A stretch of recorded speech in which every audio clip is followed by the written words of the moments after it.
What it is that we do. We are a free resource on campus for you as a student or as an alumnus to take advantage of our services. We are in the Student Center when we're not virtual, but we're also accessible to you virtually Monday through Friday, 9 to 5. You can set up meetings with us. We'll send a link in the chat with how to set up a meeting with us. But we do a number of things in general. So one of the main things that we do is one-on-one coaching. So if you have an idea that you want to look into and explore more, or you might already have a business, you can come in and make a meeting with us, and we can help you create your path. So we do a lot of one-on-one coaching, see where you're at, see where you want to get to, and see how you can get there. So we work with a number of different ventures from across the university. It doesn't matter what school you come from. That's the nice thing about everything. We also have events. So we put on events like this around what a startup is. We do market research, personal branding, how to set up financial projections, and a variety of different activities. And we'll put in a link again that you can sign up and get on our email list so you can hear what events that we have coming up. The other thing we try to do is be connectors. So there's lots of things regionally that you have access to that you might not even know about. So even particular to your idea, there's a number of things. There might be a trade show, a conference, individuals, business plan competitions, etc. So we try to be connectors. So we're here, we don't take any equity in your idea. We don't take any money. We don't cost anything. We're here purely to support you. So today we're talking about how to start a nonprofit, which is my passion. So who am I? So I am the program director for the Blackstone LaunchPad, but I'm also an unexpected entrepreneur. In 2002, I founded the Wissahickon Charter School, which is a K-8 school in the Germantown neighborhood of Philadelphia. You can see the pictures on the top left.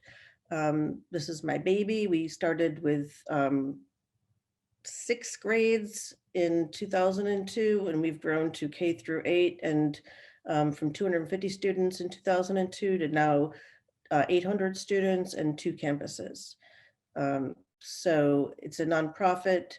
It now has an over $8 million budget and well over 100 staff. I'm also the board president of Germantown United Community Development Corporation, which I founded in 2012. We are a community development organization designed to support the commercial corridors in the neighborhood of Germantown. So I didn't expect to be an entrepreneur. It came out of my passions. And so I think, you're in the right place to grow those passions yourself. And it's complicated, but it's not impossible. And so I'm here to help you figure out how to make that happen for you.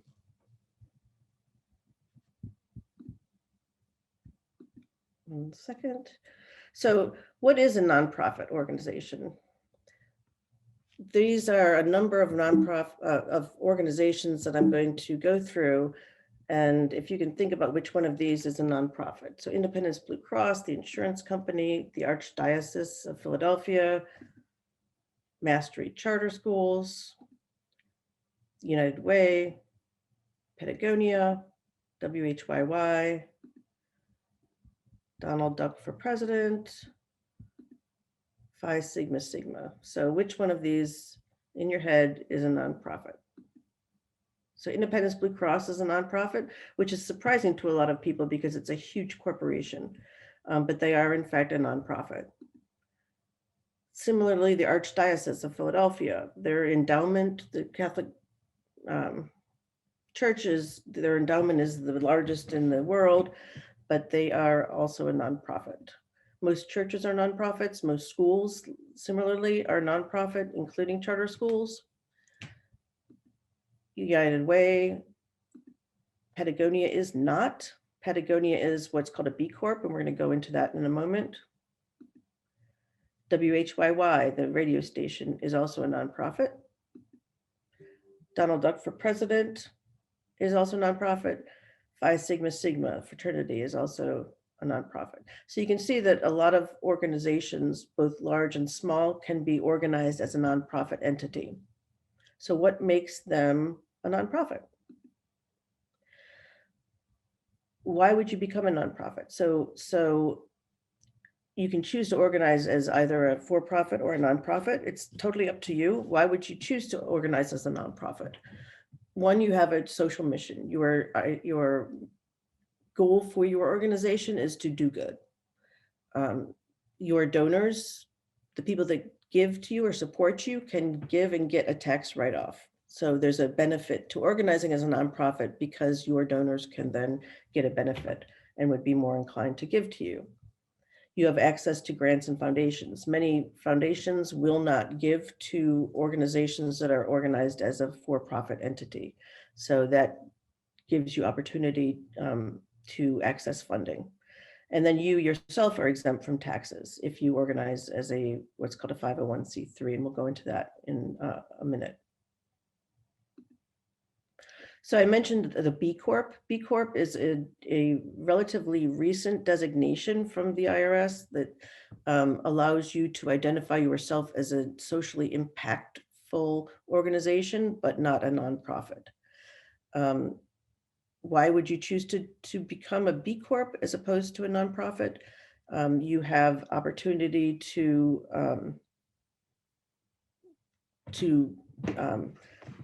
be a for-profit organization. You are beholden to your donors, but you also can demonstrate that you have a social mission. So Patagonia, for instance, I mentioned earlier, their mission is to build the best product, cause no necessary harm, and use their business to inspire and implement solutions to the environmental crisis. So a lot of what they do is they'll take a percentage of their profits and give it to environmentally focused initiatives, most of which had been in South America, but now they've been expanding their interests otherwise. Kickstarter also would be a B Corp. To become a B Corp, you need to apply to the organization, and there's a list of 100 or so things that you can say that you participate in that qualify you to become a B Corp. There's an interview process, and there then is a organizational process by which you fill out forms and you get approved, and then you can be designated as a B Corp. We're not going to spend a lot of time on this. I'd be happy to talk to you in more depth if you want to learn more about a B Corp, but we're really focused today on nonprofit organizations. So let's say you've decided that you want to start your nonprofit. How do you go about doing that? The first thing that you would do, let's say we're going to, for our purposes, focus on Pennsylvania, but it's a very similar process in states across the United States. So, and we will share this presentation with you. But in Pennsylvania, you would go to the link that I have pasted here. I'm not going to go there now because of Zoom issues, it will take us out of here. But there's a link in the Pennsylvania.gov website that you would go to. You would incorporate as a nonprofit, and I'm happy to work with you on those exact steps once you're ready to do that. I've done that with many of our ventures, but you go to the .gov site and you incorporate as a nonprofit. It's a relatively short form. I would say it's equivalent to 2 or 3 pages. And it's basically, who are you? Like, what's your name? What's your mission? What's your address? How are you organized? Do you have a board? And that's essentially it. You would then need to pay, I think it's $250, and you would get within a week a letter from the state government with your entity number. And that's a recognition that you are incorporated as a nonprofit. This is your name, and this is your identifying number. And it's like a 9-digit number that the state identifies you with. then the next thing that you would need to do is you would need to go to the IRS and declare that you are now an organization, and you need to get your EIN number. This is a process that's 5 minutes tops. It's free. It's just the way to get your tax identification number that the IRS would use to process your accounts. You can then open in a bank account, and then you would need to hold your first board of directors meeting, and we're going to go into what the board is in a few slides from now. The board is very important for a nonprofit. You would need to approve your bylaws, and the link here is to a set of sample bylaws that you can use. Bylaws are the rules by which your organization operates. So all nonprofits have a set of bylaws. They include who's on your board, so how many people are on your board, and we'll go into that in more detail in a couple slides. How often does the board meet? How long is a board term? What officers are on your board? So is there a president, a vice president, a treasurer or secretary, etc.? What are the roles of those members? How many terms can a board member serve? How often does the board meet? How does the organization dissolve itself if it needs to? Essentially everything that needs to be spelled out in terms of an organization of an entity. You need to elect your officers. And once you've done that, you can then file for your tax exempt status, which is called your 501c3 status. To do that, and then again, these are all links, and you will get them from us tomorrow in this presentation, so you'll have access to all these links. And again, I'm happy to go through this the steps with you once you're ready to do that. So filing for your 501c3 status is going to the federal government and asking them to be declared to be tax exempt. So you can be a nonprofit, but you aren't tax exempt until you file this and get approved for this status. So this can be kind of a cumbersome activity. Once the first 501c3 or Form 1023 that I filed, my file was this thick. They want forms such as your bylaws, your board minutes, your financials, your board resume, the resumes of all your board members.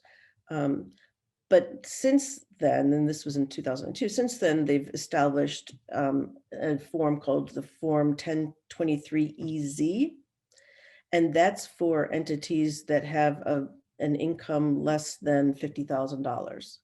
So you can file the Form 1023EZ, which is much cheaper and much easier to do now. So I believe it's $250, or yeah, I believe it's $250.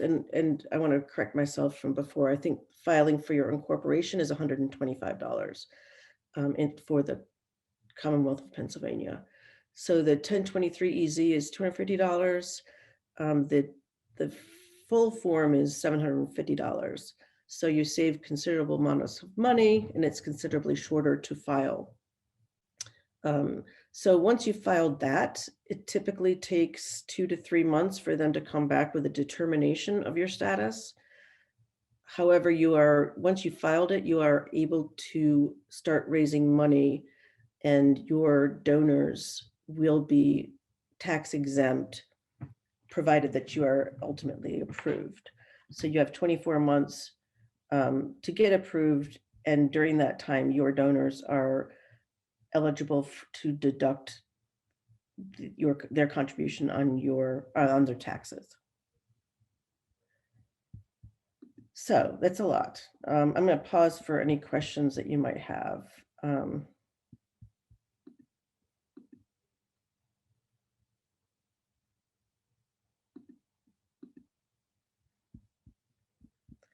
So I see a question about how to have a hybrid nonprofit and for-profit company. I'll get to that at the end, which is a great question, but much more complicated. So the requirements of a nonprofit, what do you need to have? So I mentioned earlier, the board of directors is key. It's a requirement. As a nonprofit, you're considered to be an organization serving the people. So the requirement to have a board of directors is to allow the people to be able to scrutinize and be stewards of the dollars that the organization receives.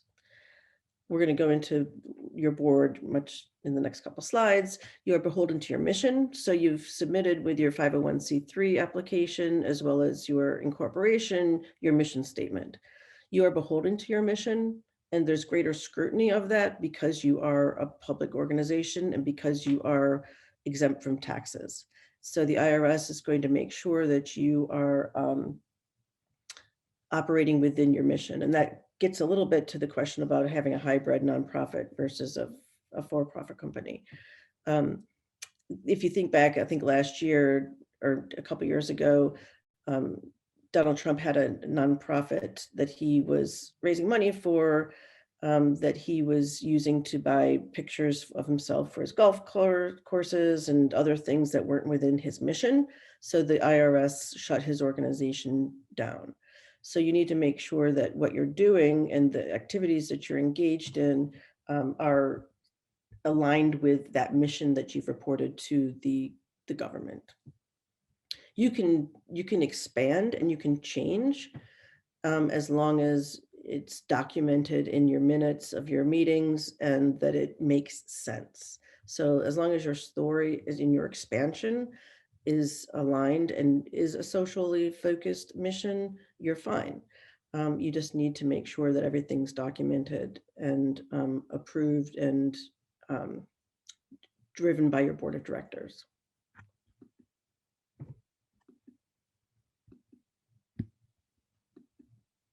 So your mission statement, I mentioned that it's very important. It's hard to do, but it's really helpful to do. And it's the first thing we suggest everybody does. So your mission statement is a couple sentences. It's not long, which is sometimes harder to write than a longer statement, but it helps to communicate what it is that you do to not only other people, but to you and yourself and to your board. So it helps you keep focused, keeps you in your lane. Typically it's the what, where, why, how. So I've written to the right I've pasted a couple of the mission statements of local nonprofits for you to see. You should be able to know what an organization does or kind of guess what an organization is or what they're doing based on their mission statement. This should remain relatively stable throughout your organization, but again, it can be changed. I'll give an example. Germantown United CDC's mission was originally to enhance the commercial corridors of Germantown in a sustainable, creative, and supportive way. And we decided a couple years ago that we wanted to expand that. We wanted to serve not only the commercial corridors, but the residents. And so we changed our mission to serve Germantown community and its corridors. So we changed 2 words in our mission statement, which for us was significant. It signaled not only to us, but to others that we were expanding our reach. We were focusing much more on the broader community as it impacted the commercial corridors, but it stayed within our main focus. So you can change it, but again, it needs to be well thought out and documented. So I can't emphasize enough how important your mission statement is. We're happy to help out with the writing of it.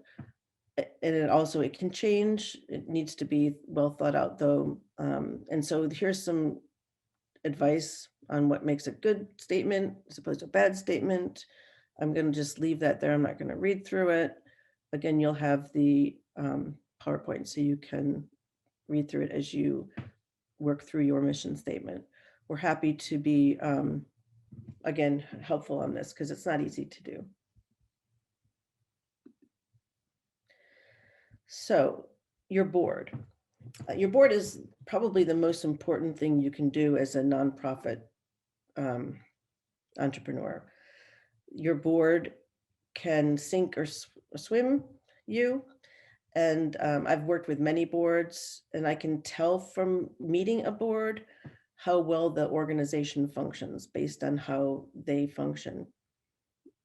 You need to decide as the founder what your role is going to be.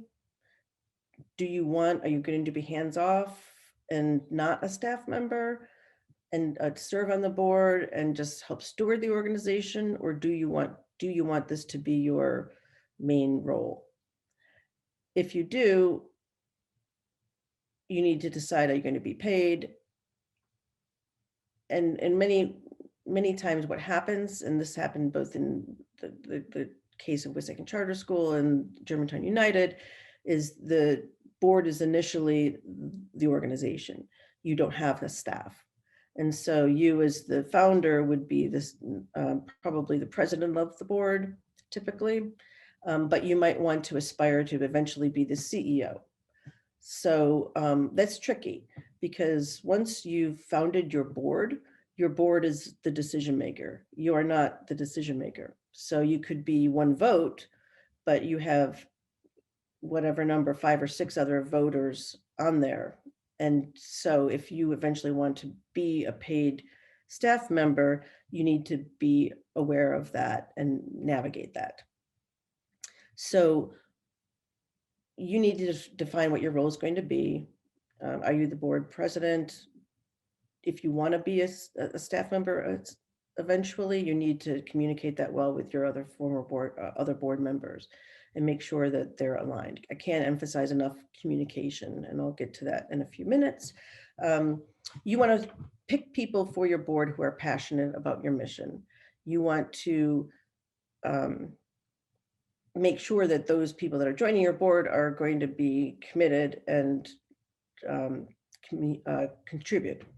So I've seen many times where board members are family or they're friends and they're doing it as a favor. You want to really find people that share your passion and will roll up their sleeves and help you get going, particularly in the beginning, because it's hard. It's a lot of the board is doing the work of the staff, and you want somebody that's going to contribute. You want people that are going to help you grow. There's different acronyms, but I like to use doers, donors, and door openers. Again, you want people that are going to roll up their sleeves and help. You want people who are going to give. If you can find people that are passionate about what you're interested in and have deep pockets, that's great. It's awesome. You want people that are door openers. So particularly initially, you want people that can help you connect to resources that you need. So it might be somebody that has access to a grant funder that can help you connect. It might be somebody that has access to real estate that you need, or famous people, or anybody. So you want to find doers, donors, and door openers. So in addition, it's helpful to have people that have specific skill sets on your board. So having legal skills, having financial projection skills, knowing how to set up a budget, knowing how to read a budget, knowing how to read financial documents, people who have skills at fundraising or have connections with fundraising.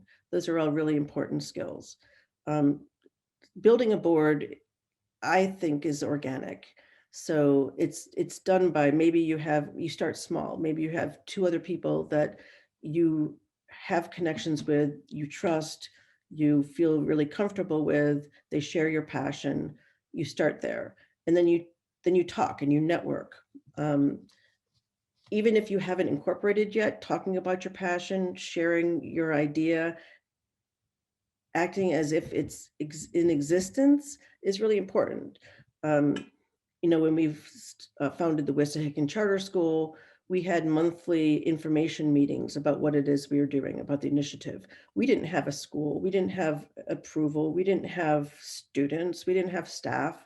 We had an idea, but we had monthly meetings to share our idea, to figure out who else in the community was interested, who else shared our passion for quality education for our kids.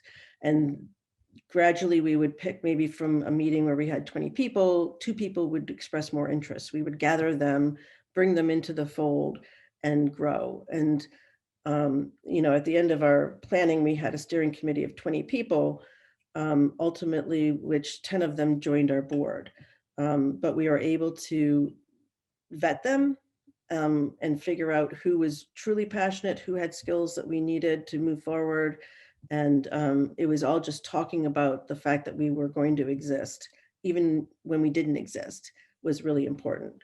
And I think it's hard for people to do, particularly people in the nonprofit world, who tend to be more humble and giving, and not sort of proud or arrogant. To talk about their organization can be difficult, and I encourage you to really be bold. That was helpful for us. It's important to take your organization very seriously from the onset. So taking minutes of your meetings, even if you're not a board yet, perhaps, but you're a steering committee, taking minutes and setting agendas will set a culture that will be important down the road. So at any time, the IRS can request your meeting minutes and your agendas and your financials. You need to be able to produce them, and not only when the dire occurrence happens with the IRS, but just in general, the public can request to have copies of your minutes and your meetings as a public organization. So you need to make sure, and beyond that, it's good for your organization to have that history and to have that reference, to be able to track your decision making and to make sure that all of your decisions are approved. Any decision that your board makes needs to be reflected in your minutes. So for instance, every year you would approve a budget. That needs to be by resolution in your minutes, so that once you have a staff, you as a policymaker, as a policymaking entity, as the board, can then translate to your staff the implementation of your vision and your expectations. So communication, I talk about communication. As a new CEO of the Wissahickon Charter School, one of my mentors told me, never go into a board meeting not knowing how every single member of the board will vote on any particular issue. And that was really good advice, because even though I knew someone might not vote in my favor or my recommendation, I knew what their thinking was. So communication is key at all levels. You want your board members to know what's going on in the organization. You want them to feel engaged with what it is the organization is doing. And you want them not to be surprised. That can be the worst. So it's important, I think, to set that culture. And I can't emphasize that enough. Setting your board as a nonprofit is absolutely key. You can, I said earlier about family and friends. It's okay to have family and friends on your board. I wouldn't only have family and friends on your board. I think that sends up a red flag. It also is not organizationally a best practice. But if you do, make sure that conflicts of interest are very clearly acknowledged. So it's okay if your uncle has a piece of property that you want to buy or that you want to rent for your organization, and the board can approve it, and that's fine as long as it's acknowledged that there's a conflict there. So you've got your board, you've got your organization. How do you get your money? So it's really tough as a brand new organization to get money for what you want to do.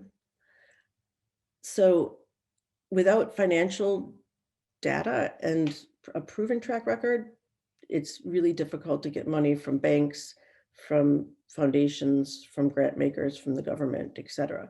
Many larger foundations require that you have 3 years of audited financial records. And that's what that is. That's a formal auditing firm coming in and reviewing your budget and your expenditures for 3 years. Most larger foundations will not give out grants to organizations without having that.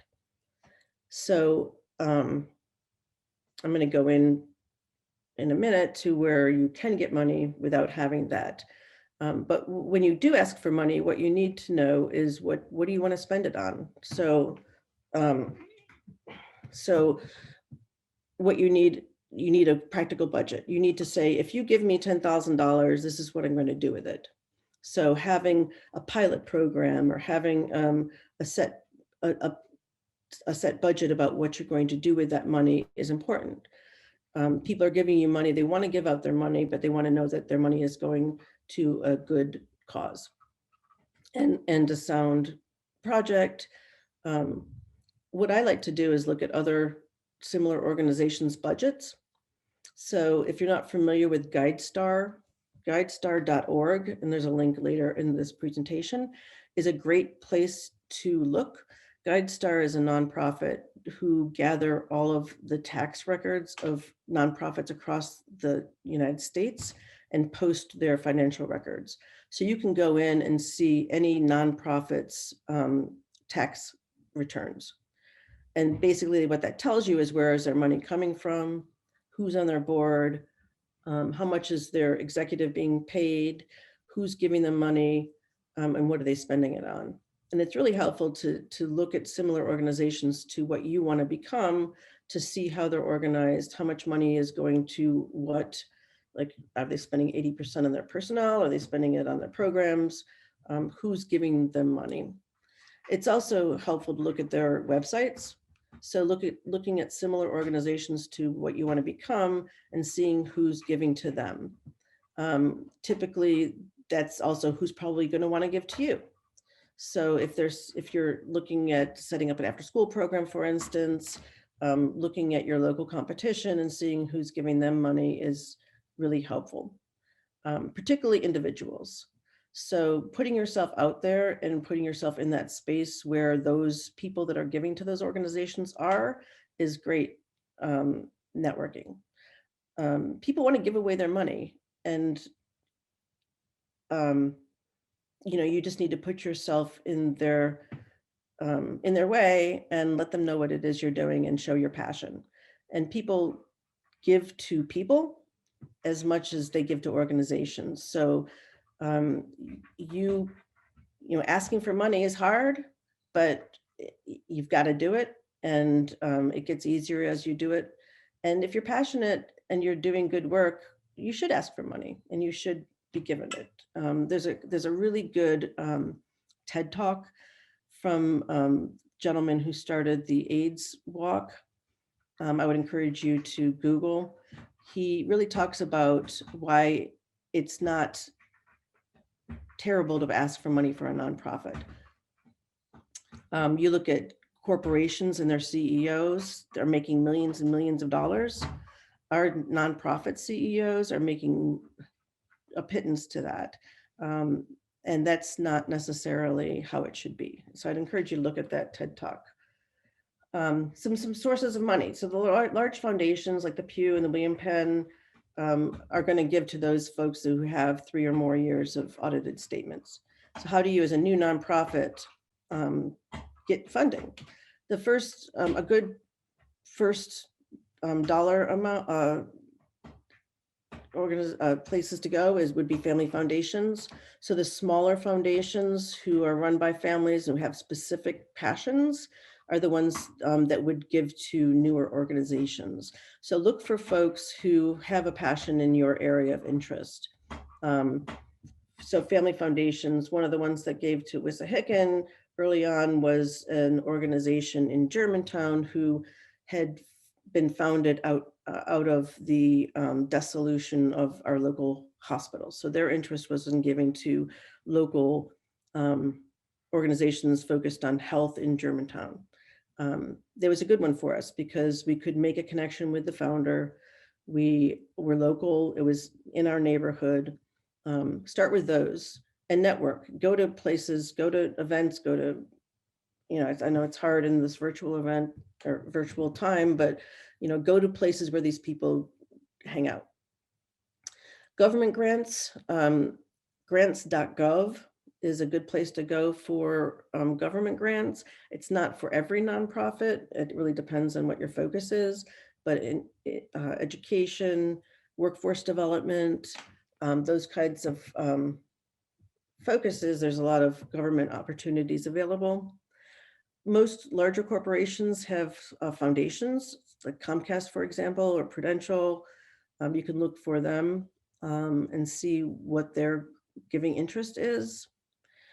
A good way to start is crowdfunding, going to your friends and family. Kiva.org, which there's a link there, is a lending organization that will crowdfund a loan up to $10,000 for you that you need to pay back interest-free over 3 years, but it's really designed to support small businesses and with typically a social focus. There's also a Kickstarter, Indiegogo, CrowdRise, a number of them where you can tell your story, have a small video, ask for smaller amounts of money specific to a purpose. So you might want to say, I want to raise $10,000 to support a pilot program, which is always good to start as a nonprofit with a pilot program. People are more inclined to give to pilots because you've got objective goals, et cetera, that you can come out of that. But you tell your story and you throw it out there and you ask your friends and family to give, you ask them to share. And typically that's a good way to start. There's also other recommendations that I would make with regards to diversifying your income source. I've seen a lot of nonprofits suffer when they've relied on one source of income and that dries up and then they're stuck. So as an example, Germantown United CDC, we get 40% of our funding from the city commerce department.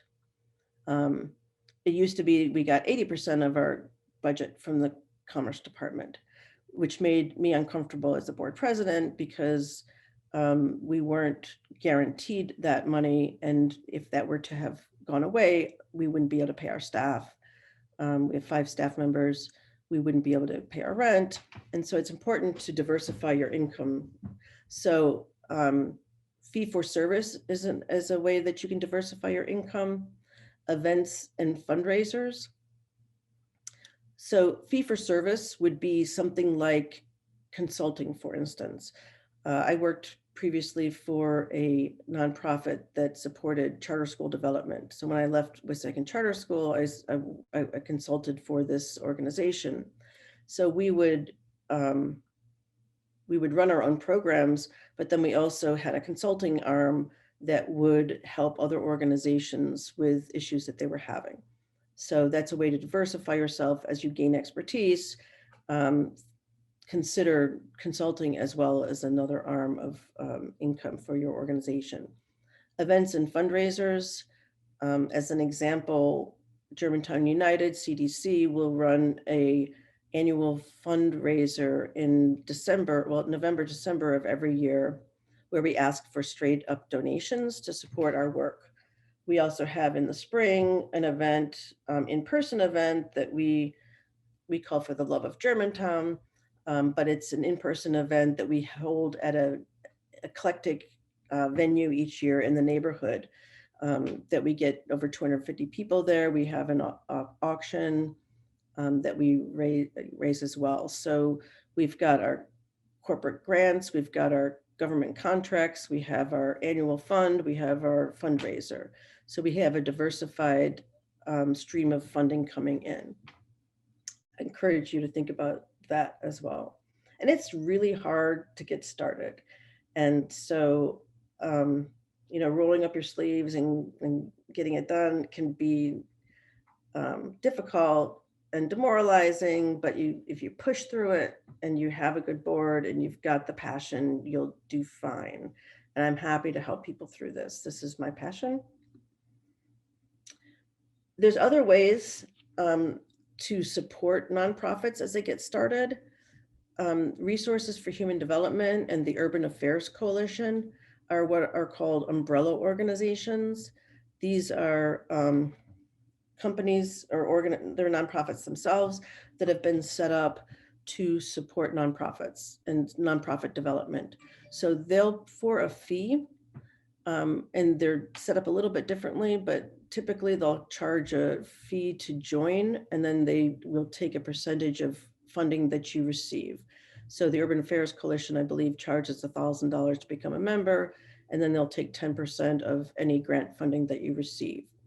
They provide, in turn, they'll provide you with back office operations, so bookkeeping, marketing. They provide a community of other founders, which is really important as you get started to have somebody that you commiserate with. But they can also provide you with the 501c3 status or the fiscal sponsorship that allows you to qualify for these larger grants from the get-go.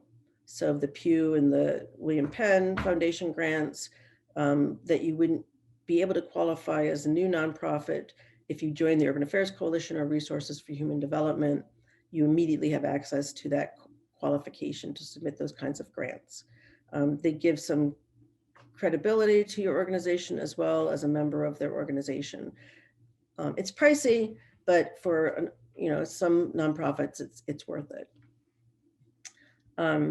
I've gone through a lot of information really quickly.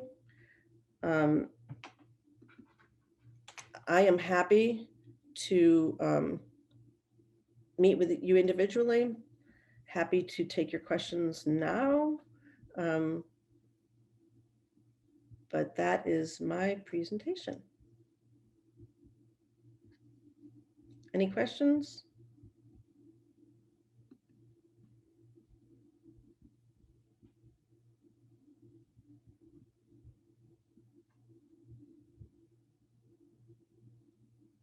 Oh, so having a hybrid nonprofit and for-profit company, I'll get back to that question. It's tricky. You can have, so as a nonprofit, you can sell things. I used to work for a nonprofit that said we're not for profit, but we're not against it. So, it's tricky. You just have to make sure that as a nonprofit, you're staying within your mission. There are situations where organizations have organized as both a nonprofit and a for-profit. It just needs to be very clear when you're operating as which. And so I'm not sure exactly what the question was, but it can be done. It has been done. It's just important that you have separate boards. There can be some crossover, but there needs to be a clear separation. So question, how do you go about having a nonprofit that is located local and international? Do you need to get an EIN? You can be located locally and do work internationally. That's not a problem.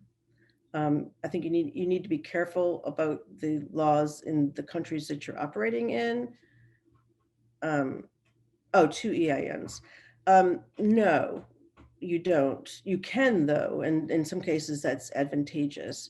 It would really depend on what it is that you want to do. We're working with a nonprofit that is working on diversity in the sports industry, and she's incorporated here, but she does work internationally. Do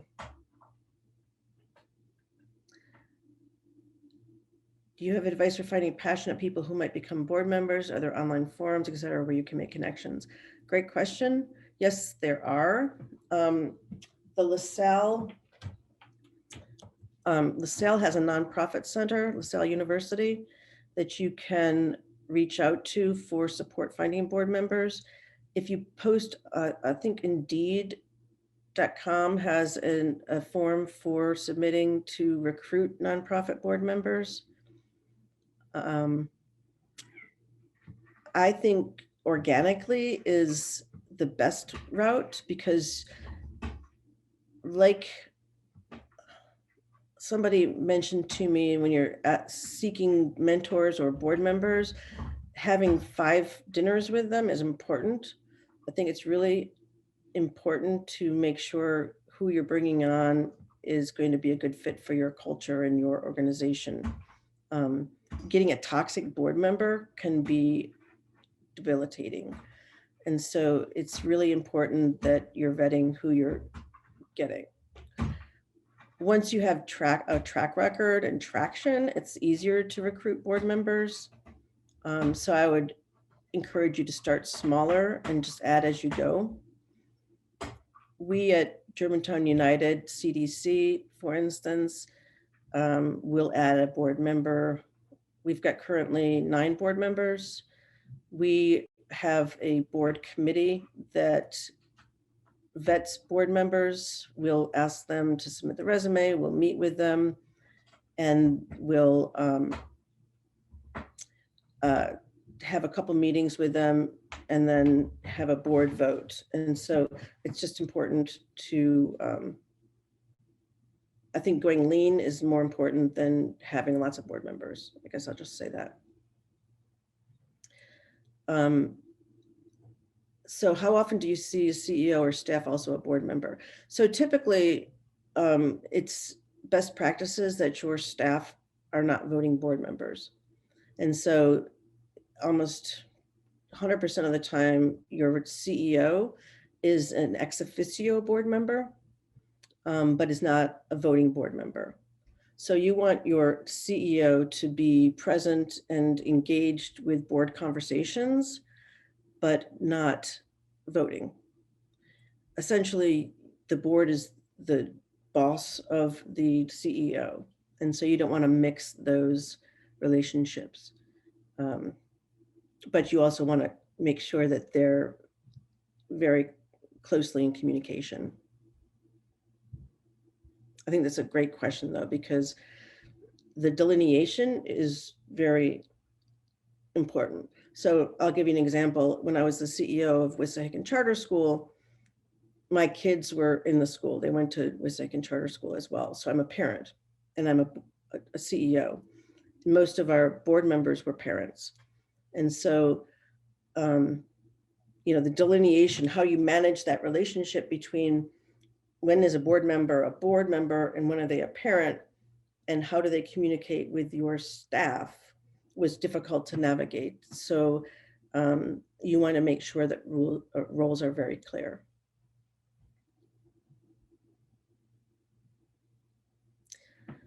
So I hope this was helpful.